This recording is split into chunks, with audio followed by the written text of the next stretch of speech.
Hey everyone, happy Friday. I hope you're enjoying our first week of our winter series.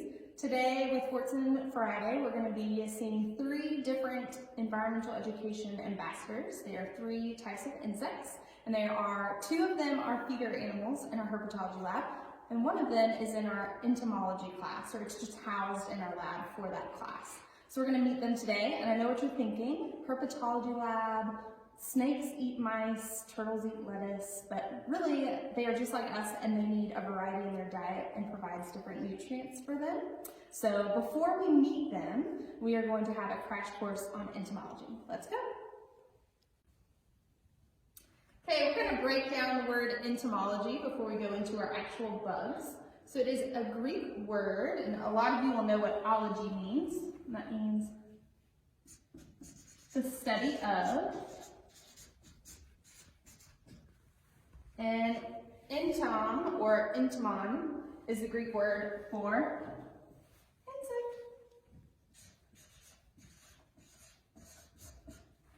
Awesome. Now we're going to go into what it is to be a bug. Okay, we are now going to build our bug. So we're going to put the bug together and then we're going to go through and talk about it. So I have our head. Has eyeballs. It has a mouth, and it also has antenna.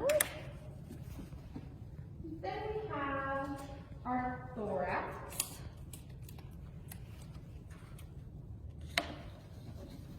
Which houses our legs. Does anyone know how many legs an insect has?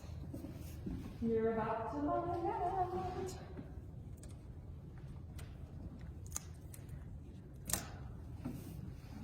So insects have a total of 6 legs. So if you've ever been in a pond ecology class with Miss Jessica and found a spider, you will remember me saying that that is not an insect because spiders have 4 legs. Our thorax also houses our wings.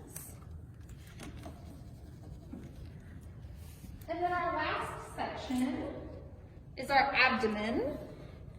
And it is the biggest or longest section of our insect. Okay, now we're going to go through the individual parts. So, like I said earlier, it has 3 sections. So the first section is its head. So on its head, it has eyeballs, and it has simple and compound eyeballs. So its compound eyeballs are the eyes that you and I would think we would see. And then the simple are these 3 little dots that scientists are still researching. They're very sensitive to light and movement, so there's something within that scientists think it's important for recognition of maybe movement around them and just sensing the light that's around. Also, on their head are antennae, which are used for feeling. The biggest part of our head is our mouth. So there are different types of mouths. There are chewing, which has kind of like pinchers almost, and those are seen in dragonflies and grasshoppers. We have piercing and sucking, which you would think immediately of a mosquito, but also aphids and assassin bugs. Then we have sponging, which is kind of like an octopus suction cup. And those are super specific to flies. And then siphoning is kind of like our proboscis on our butterfly and our moths. Next, we have our thorax, which is this middle section right here. And that included our 6 legs. So they are all attached to that one segment. And also our wings. And our last segment, or the biggest segment, is our abdomen. And that houses a stinger, if it is available on that insect. And it also has these really cool things called spiracles, which is also located on the thorax.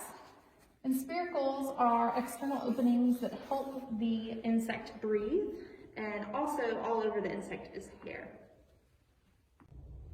Now we're going to talk about metamorphosis, which means a change. And And there are 3 different types of metamorphosis that our insects can go through depending on what type of insect it is. So we have ametabolous, which means no change. Write that down.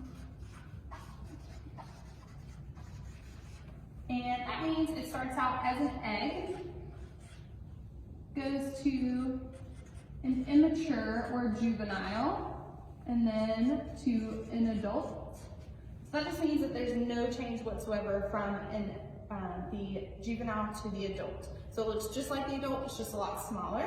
And an example of this is a silverfish. Our next type of metamorphosis is hemimetabolous, which means partial change. So those go from an egg to a nymph to an adult. So in this stage, the nymph can molt multiple times before it becomes an adult and gets its wings. So an example of this, if you've ever taken a pond ecology or stream ecology class, is a dragonfly. So what we know of them is a dragonfly nymph in the pond, and they turn out to be a beautiful dragonfly. And also cockroaches. And our third and last stage or type of metamorphosis is holometabolous, which means a complete change.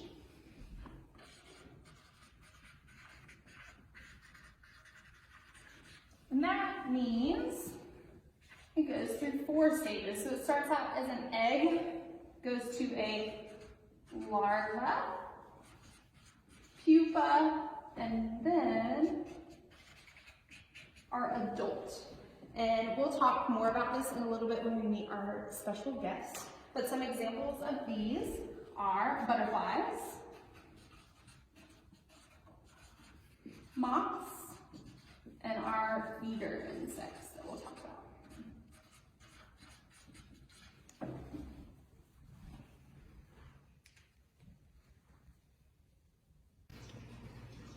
So this is our mealworm enclosure. You can see their beetles walking all around everywhere. That white top has some cricket quencher in it, which is their water source, and they'll eat some of the oats and they'll nibble on that cardboard and newspaper. And sometimes we put old pieces of fruit and veggies in there. And next door to that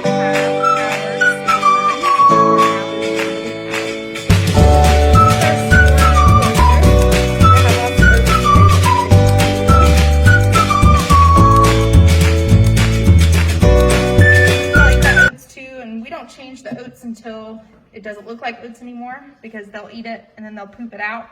It's called frass, F-R-A-S-S, and that's when we'll usually change it out. But they also nibble, they love cardboard and climbing through them. And our last insect that we're gonna meet, this is the giant cave cockroach enclosure that we have. And they have cricket quencher as well, and that's important because they can't swim. So that is a good source of water for them, and they also get some moist dog food to eat. So what we have here, we're going to be showing you our superworms and mealworms, and they are a type of darkling beetle, and there are 19,000 species of darkling beetles. And what we have here is our mealworm. So as we talked about earlier, they go through complete metamorphosis. So they start out as an egg that's microscopic, and the adults will lay them in fruit, vegetables, rotting wood, and things like that. And then what you're seeing is the actual larva stage, and that is the stage that we feed our animals with. And then they will pupate, and unfortunately none of the ones we have right now are pupating, but I'll show you a picture of that later on at the end of the video. And then we also have our adult stage, and they're the ones that lay the eggs and start the cycle back over. And with these adults, they can lay hundreds of eggs. They have wings that cannot fly and can live about 2 years.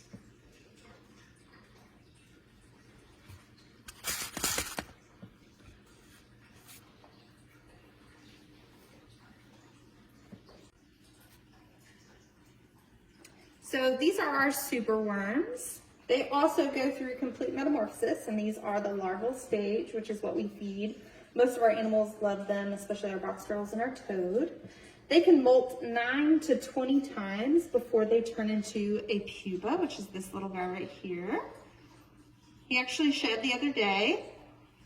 It's back in the superworm jar, but they don't usually turn into pupa unless they're isolated or there's no other superworms around. And I noticed him in a C shape. He made a C with his body, and so I isolated him in a container, and a couple of days later, he had turned into this silk cocoon. And they also turn into a darkling beetle, which I unfortunately don't have, but he will be back in a few days, so I will update you when that happens, and we'll show a picture at the end of what one of our older beetles look like. And they can live 3 to 15 years, and they have a strong bite and are edible by humans. So these are our giant cave cockroaches.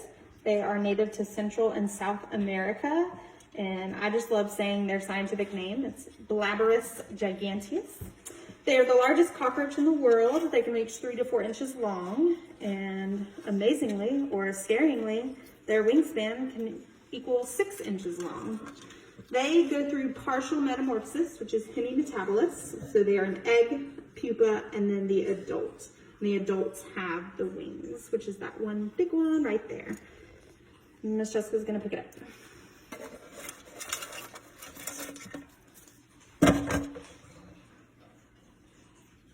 Isn't he cute?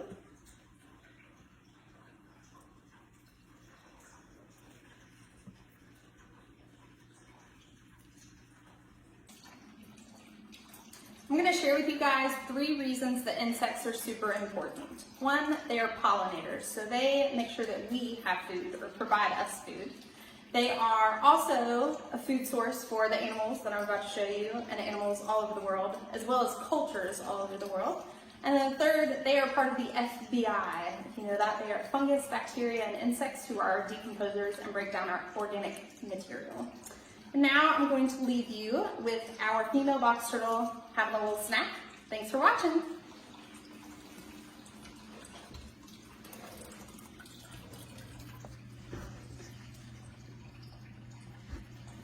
You got a little.